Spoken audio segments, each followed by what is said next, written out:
कैसे हुई वरुथिनी एकादशी व्रत की शुरुआत जानना चाहते हैं तो चैनल को सब्सक्राइब कीजिए और वीडियो पसंद आए तो लाइक कीजिए। पौराणिक कथा के अनुसार प्राचीन समय में नर्मदा नदी के तट पर मांधाता नामक एक राजा राज्य करता था। राजा दानशील और तपस्वी था।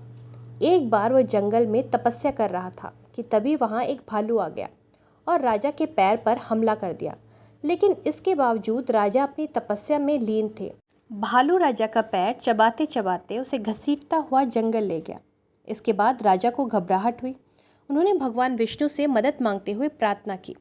भक्त की सच्ची पुकार सुन भगवान विष्णु प्रकट हुए और उन्होंने अपने सुदर्शन चक्र से भालू को मारकर भक्त मानधाता के प्राण की रक्षा की। लेकिन भालू राजा का पैर पूरी तरह से खा चुका था।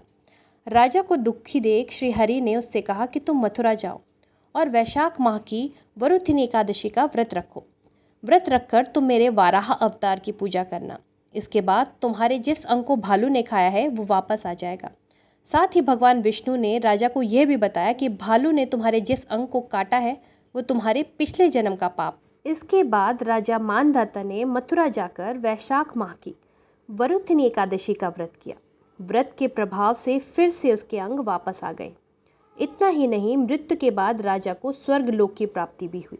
मान्यता है इसके बाद से ही वरुथिनी एकादशी व्रत की परंपरा की शुरुआत हुई।